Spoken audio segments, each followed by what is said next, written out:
और साथ ही भारतीय जनता पार्टी के सम्माननीय राष्ट्रीय उपाध्यक्ष आदरणीय सौदान सिंह जी, हिमाचल की शान पूर्व मुख्यमंत्री एवं नेता प्रतिपक्ष परम आदरणीय जयराम ठाकुर जी,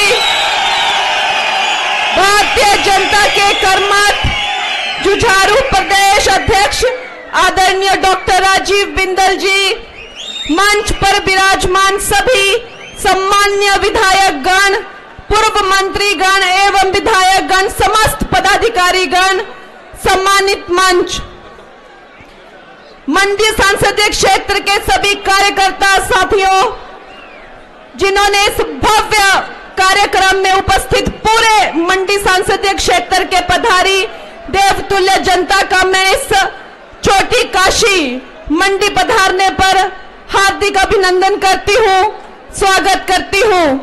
साथ ही हमारी इलेक्ट्रॉनिक एवं प्रिंट मीडिया के सभी साथियों का मैं अभिनंदन करती हूं, स्वागत करती हूं। दोस्तों, आज मेरा मंडी की बेटी, हिमाचल की बेटी का नामांकन हुआ है। मंडी जिसे छोटी काशी कहा जाता है, आज इस ऐतिहासिक दिन पर जब मैंने मंडी से नामांकन किया है, पहली बार सरकाघाट मंडी विधानसभा की किसी बेटी को इस तरह का एक मौका मिल रहा है। और आज के इस दिन पर हमारे परम पूजनीय यशस्वी प्रधानमंत्री जी ने भी बड़ी काशी से अपना नामांकन किया है। इसके लिए हम प्रधानमंत्री जी को बहुत बहुत मंडी क्षेत्र की तरफ से, हिमाचल की तरफ से बधाई देते हैं। भाइयों और बहनों, इतिहास जब भी दोहराया जाएगा, ये कालखंड न कि सिर्फ भारत उद्धार, भारत के विकास, प्रगति, अस्मिता और आत्म सम्मान का ही नहीं, महिला सशक्तिकरण के लिए ये एक युग, ये कालखंड हमेशा एक स्वर्णिम काल कहलाएगा। आज जब द्रौपदी मुर्मू जैसी आदिवासी महिला, जो सामान्य जनजाति से होकर, आदिवासी जनजाति से होकर एक बहन, एक माता, विश्व की सबसे बड़े लोकतंत्र की सबसे बड़ी पद को धारण करती है, राष्ट्रपति बनती है, समस्त महिलाओं का सम्मान बढ़ता है। आज महिलाएं चंद्रयान और मंगलयान जैसे मिशन का जब रिप्रेजेंट करती है, तो समस्त महिलाओं की योग्यता में और उनकी क्षमता में कोई दो राय नहीं रह जाती है। आज हमारी बेटियां न कि सिर्फ बढ़ चढ़कर जल, थल, नभ सेनाओं में हिस्सा ले रही हैं, जबकि तेजस और राफेल जैसे फाइटर जेट भी हमारी बेटियां चला रही हैं। दोस्तों, मंडी और भारत में आपको याद है, दशकों पहले एक वक्त था जब सबसे ज्यादा भ्रूण हत्या होती थी, लेकिन आज का वो वक्त है जब ना कि सिर्फ जेंडर में सबसे ज्यादा समानता आई है, जबकि अगर आप गोद लेने के क्षेत्र में देखा जाए तो सबसे ज्यादा बेटियों को गोद लिया जा रहा है।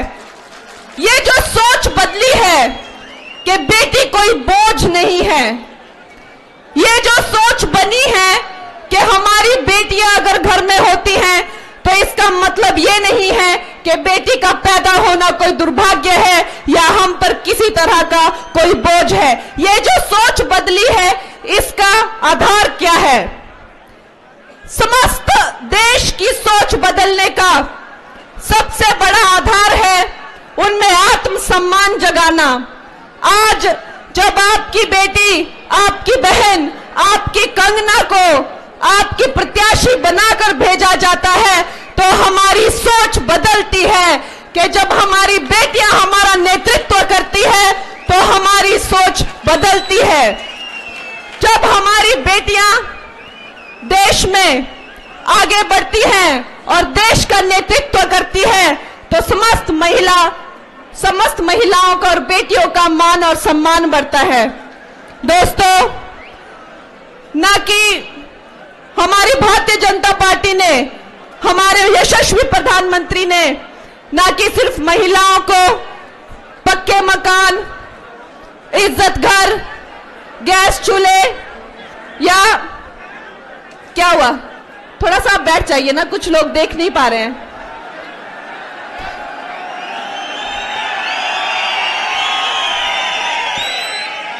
बैठ जाओ थोड़ी। ना कि सिर्फ महिला सशक्तिकरण के लिए गैस चूल्हे और उनको एक सुरक्षित वातावरण दिया गया है, बल्कि हमारे प्रधानमंत्री जी की सोच है कि अगर हमारी बेटियों में आत्मविश्वास आएगा और उनकी जो व्यवसायिक क्षमता को भी अगर उपयोग में लाया जाएगा तो समस्त भारत जो है वो वृद्धि करेगा। अब वो हमारी बहनों के लिए लखपति दीदी की योजना के अंतर्गत हर बेटी, हर बहन जो है वो अपना व्यवसाय कर पाएगी और जो इस क्षेत्र में आगे बढ़ेंगी उन्हें लाखों रुपए कमाने का मौका दिया जाएगा, उन्हें व्यवसाय स्थापित करने का मौका दिया जाएगा। जो हमारे ग्रामीण क्षेत्र की बहनें हैं उन्हें आधुनिकीकरण से खेती करने का मौका मिलेगा। एक ड्रोन जिसकी कीमत लाखों में होती है, वो ड्रोन हमारी बहनों को देकर आधुनिकीकरण की दृष्टि से जो है उन्हें खेती करने का मौका मिलेगा। दोस्तों, ये संभव हुआ है सिर्फ और सिर्फ मोदी जी के कालखंड में, क्योंकि अवश्य ही उन्होंने अपनी माता को संघर्ष करते हुए देखा है। एक गरीब मां जिसने अकेले संघर्ष करके अपनी संतान को न कि सिर्फ पाला बड़ा, उसके अंदर देशभक्ति, आत्मसम्मान और आत्मनिर्भरता की जो भावना है वो कूट कूट के भरी है। आज जब मंडी की एक बेटी आगे आती है तो मंडी की समस्त हमारी जितनी भी पहाड़ी बहनें हैं, हमारी माताएं हैं, हमारा सम्मान जो है पूरे विश्व में बढ़ता है। और इसका और भी बड़े स्तर पर जो देखने को मिलेगा 2029 के चुनावों में, जब महिला आरक्षण बिल लागू होगा और 68 सीटों में से 22 सीटों पर हमारी महिला एमएलए लड़ेंगी और ऑफिस ज्वाइन करेंगी।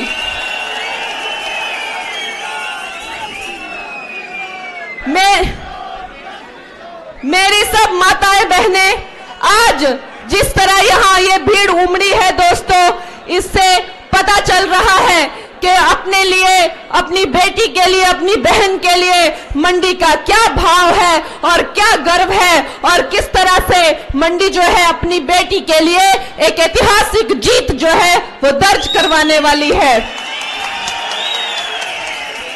दोस्तों, ये मानसिकता केवल सिर्फ महिलाओं के लिए ही नहीं बदली गई है।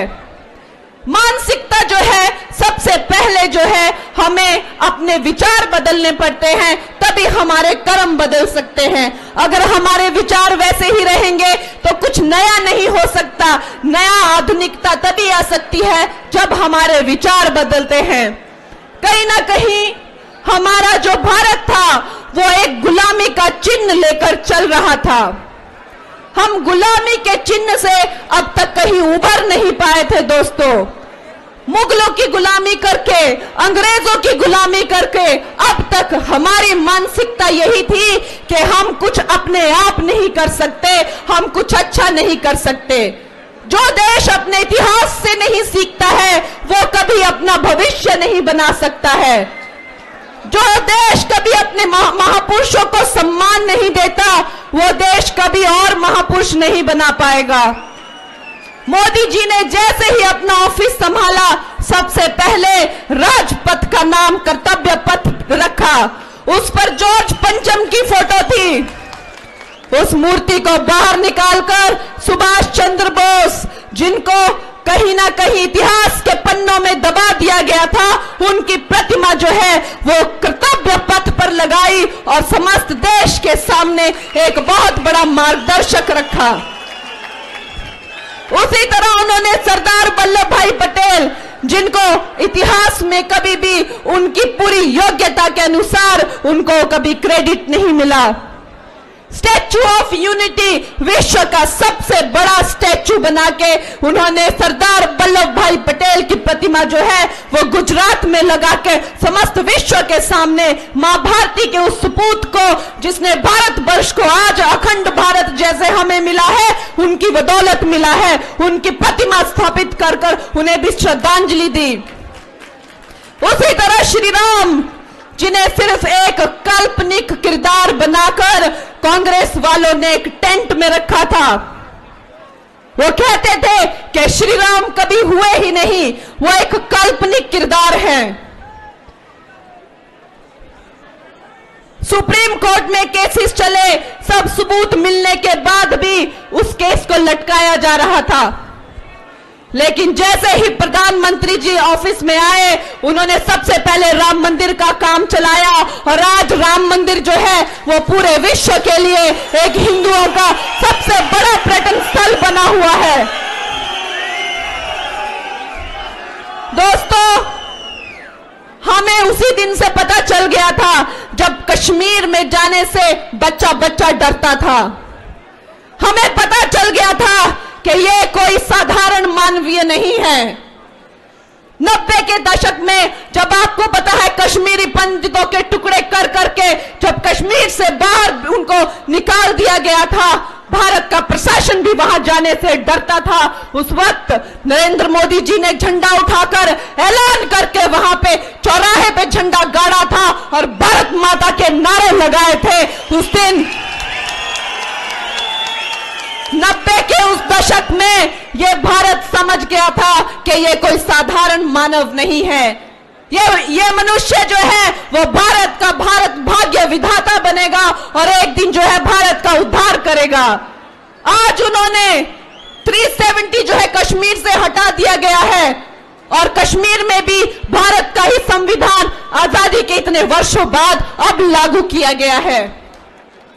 और पीओके में तो यह आलम है कि वहां पे गृह युद्ध चल रहा है, इसलिए नहीं कि उन्हें अपना एक देश बनाना है, इसलिए नहीं कि उन्हें वहां पे अपनी सरकार चलानी है, इसलिए कि उन्हें वहां पर नरेंद्र मोदी की सरकार चाहिए, इसलिए कि उन्हें भारत का एक हिस्सा बनना है।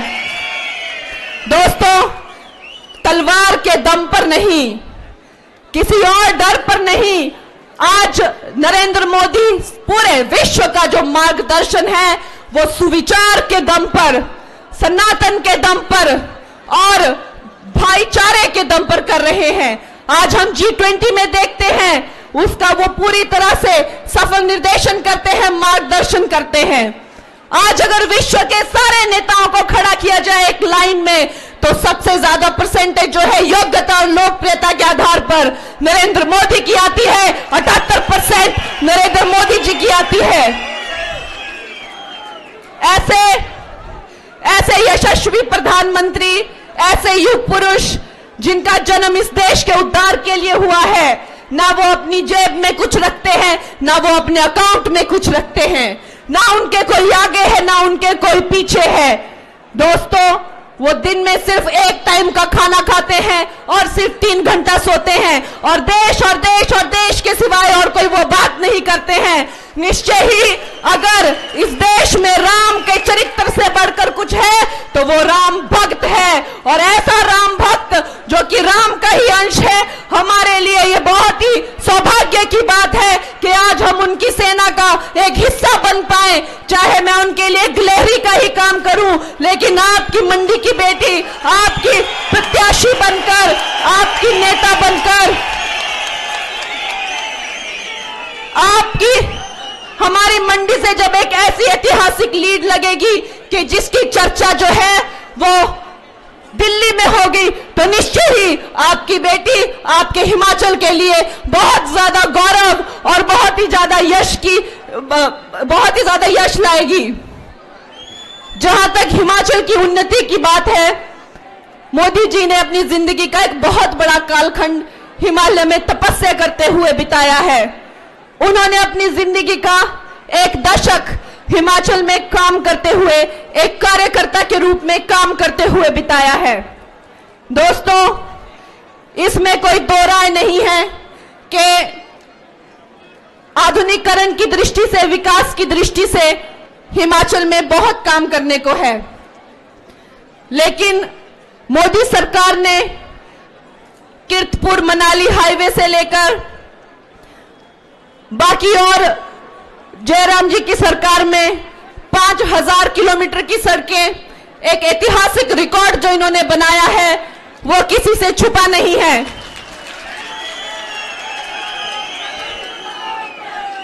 आने वाले वक्त में मैं आप लोगों को यह आश्वासन देती हूं कि जब मुझे फिल्म इंडस्ट्री में सफलता मिली,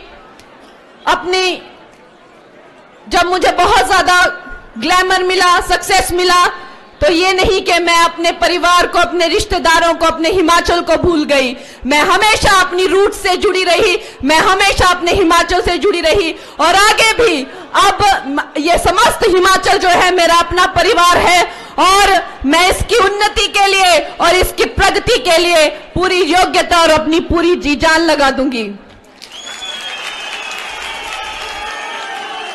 मंडी क्षेत्र में, क्योंकि आज हम मांडव ऋषि की इस पुण्य स्थली मंडी में हैं, तो मुझे याद आता है कि यहां पर विशेष करके हिमाचल एक देवभूमि है।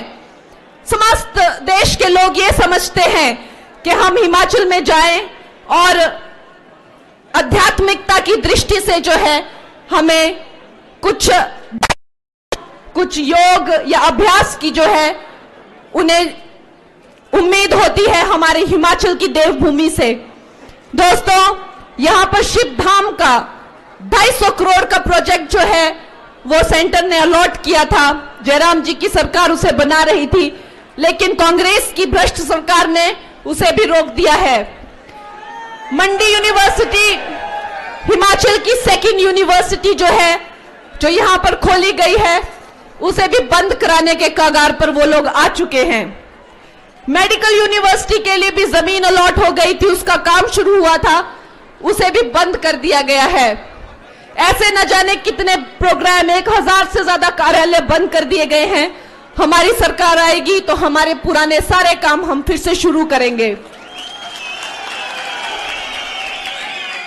जैसे जैसे मैं हिमाचल का भ्रमण करती हूं, मुझे अवश्य ही लगता है कि भरमौर, किन्नौर, लाहौल स्पीति और पांगी जैसे ऐसे बहुत सारी जगहें हैं जो पर्यटन की दृष्टि से एक स्वर्ग है, जिनकी संस्कृति और खान पान, और चाहे आप म्यूजिक कह लीजिए, चाहे आप फोक कल्चर कह लीजिए, समस्त भारत के लिए ही नहीं पूरे विश्व के लिए एक बहुत ही उत्सुकता जगाने वाला विषय है। उसकी कनेक्टिविटी के लिए भी हम प्रयास करेंगे और अवश्य ही उसे जो है वो एक टूरिस्ट डेस्टिनेशन बनाएंगे। और दोस्तों, उसके अलावा सिराज हो गया, आनी हो गया, करसोग वैली जैसी अनटच्ड बहुत सारी जगहें हैं जो कि हमारे हिमाचल प्रदेश के लिए एक ग्रामीण टूरिज्म को लेकर, जहां पर हम जो है ना कि कोई इंटरनेशनल होटल्स या इंटरनेशनल ब्रांड्स को ना लाके हमारी खुद की बहनों को, हमारे एंटरप्रेन्योर्स को ही, उनका ही सशक्तिकरण करके सेल्फ हेल्प ग्रुप्स के माध्यम से जो है होम स्टेज के हम जो है काम करें और लोकल इकोनॉमी को बढ़ावा दें। सबसे ज्यादा लोकल इकोनॉमी को बढ़ावा देगा जो हमारा अपना रहन सहन है, वेशभूषा है और खान पान है। उसको मैं चाहूंगी सब हिमाचली जो है वो अपनी वेशभूषा को, अपने रहन सहन को बढ़ावा दें, ताकि ये पर्यटकों के लिए और भी ज्यादा आकर्षण का केंद्र बन जाए। उसके अलावा जहां जहां हम पर्यटन बढ़ाया करेंगे, उसके साथ ही हम वेस्ट मैनेजमेंट जो है वो प्लांट्स पे भी वर्क करेंगे। मनाली जैसी जगहें हैं जो कि दुर्गम तो है ही, साथ ही प्राकृतिक आपदाओं से हमेशा जूझती रहती हैं। वैसी जगहों पर भी हम वेस्ट मैनेजमेंट पर काम करेंगे। जहां तक रेलवे लाइन का सवाल है, रेलवे लाइन बिलासपुर तक तो नड्डा जी लाने की कोशिश कर रहे हैं। मैं कोशिश करूंगी कि हमारी रेलवे लाइन जो है मंडी तक पहुंचे, और साथ ही मनाली में हमने कोशिश की थी कि एक एयरपोर्ट खोला जाए, लेकिन अगर मनाली में संभव ना हुआ तो अवश्य ही मंडी में जो एयरपोर्ट का काम सुखू गवर्नमेंट ने रोक दिया है, 1000 करोड़ उसके लिए अलॉट भी हुआ था, उसको हम दोबारा से शुरू करेंगे। दोस्तों, आपको वोट देना है। एक विकसित भारत का जो सपना है हमारे प्रधानमंत्री जी का, वो 5 या 10 सालों का नहीं, 2047 में जो है, अभी 5 सालों में हम वर्ल्ड की तीसरी इकोनॉमी और अगले 25 सालों में हम वर्ल्ड की नंबर 1 इकोनॉमी बनेंगे। उस सपने के लिए आपको जो है वो वोट देना है। हमारे प्रधानमंत्री जी ने जो देश के लिए किया है, आज अगर देश आतंक मुक्त है तो ये कोई संयोग नहीं है, ये एक काम हुआ है देश पर जो है सुरक्षा की दृष्टि से भी, चाहे वो हमारी सेना बल हो, उनका आत्मविश्वास और उनको आत्मसम्मान दिया गया है। कांग्रेस की तरह भारतीय जनता पार्टी की सरकार ये नहीं कहती कि कहां सर्जिकल स्ट्राइक की, हमें बताइए, हमने नहीं देखा। हमारे मोदी जी कहते हैं कि हमने कोई एटॉमिक बम घर पे दिवाली बनाने के लिए नहीं रखे हैं, हमें भी पता है कि कैसे यूज करते हैं। तो दोस्तों, आज गर्मी भी बहुत है और आप बहुत भारी मात्रा में जिस तरह से आए हैं, मैं यही कहना चाहती हूं कि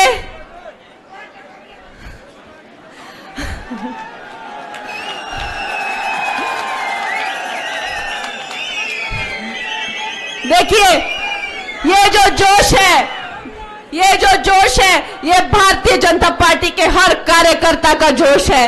और अगर आज हमारा परिवार 17 करोड़ का परिवार है और बढ़ता ही जा रहा है, ये आपके एक एक जन जन के, आप लोगों के ही किए हुए काम हैं, जो आज हम इतनी इस रफ्तार से जो है वो बढ़ रहे हैं और पूरे विश्व में जो है ये सबसे बड़ी पार्टी बनकर आई है। दोस्तों, इसी तरह से जो है आप लोगों को इस बात का भी ध्यान रखना है कि जब आप वोट देने जाएं तो आप पड़ोसियों को भी पूछें, रिश्तेदारों को भी पूछें और अपने साथ जो है 10-10 लोगों को लेकर जाएं। हमारे यशस्वी प्रधानमंत्री जी ने अगर 400 का संकल्प रखा है तो हम लोग, जैसे मैंने कहा कि हमारा जो भी हो सके, हमारा तो मंशा तो यही होनी चाहिए कि हम 500 सीट दिलाएंगे। बाकी तो राम के हाथों में होता है, लेकिन हमारे मन में तो भाव ये हो सकता है कि अगर जिन मोदी जी ने 25 करोड़ गरीबों को गरीबी की रेखा से बाहर लाया है, जिन मोदी जी ने महामारी में भी सारे भारतवर्ष और विश्व के कई देशों को जो है वो मुफ्त वैक्सीन दी है, जिन मोदी जी ने हमारी महिलाओं, हमारी गर्भवती जो बेटियां होती है, उनके पोषण के लिए भी उनको जो है 6-6 हजार की राशि दी है। हमारे किसान भाइयों को भी 6-6 हजार की जो है हर साल जो है वो राशि देते हैं। जिन हमारी बेटियों को छात्रवृत्ति, 3 करोड़ बेटियों को 85 हजार करोड़ की छात्रवृत्ति दी हुई है, वो हमारे मोदी जी जिन्होंने एक रैंक और एक पेंशन के लिए जो है 75 हजार करोड़ से ज्यादा राशि दी हुई है। ऐसे यशस्वी मोदी जी जिनकी गारंटी का डंका आज पूरा विश्व मानता है, ऐसे इस मां भारती के सपूत के लिए मैं चाहती हूं कि मेरे हिमाचल के सारे मेरे भाई बहन, सारे मेरे, जो मैं तो सोचती हूं आप सारे मेरे रिश्तेदार हैं, आप लोगों की ही वजह से मैं आज यहां पर ही हूं। आपका विश्वास, आपका प्यार और आपकी जो मुझसे उम्मीदें हैं, अपेक्षाएं हैं, उन्होंने आज मुझे यहां लाया है। अब आप ही को मुझे आगे लेकर जाना है और अपनी बेटी को लोकसभा में पहुंचाना है।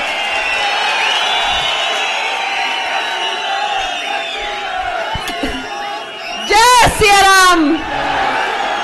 कहने को तो बहुत है, लेकिन आज अब हम मिलते ही रहेंगे और अब आपसे जो है कोई मेरा कोई अभी छोटा नाता नहीं है। अब हम लोग इसी मंच से हमेशा नॉमिनेशन फाइल किया करेंगे, जैसे आज मोदी जी ने बड़ी काशी से तीसरी बार किया है, मुझे भी आप लोग बार बार जो है नॉमिनेशन यहीं से फाइल कराया करेंगे और आपने 1 जून को भारी मात्रा में जो है कमल का फूल खिलाना है और यहाँ पर अपनी बेटी अपनी बहन कंगना को लाना है। मेरे साथ कुछ नारे करेंगे।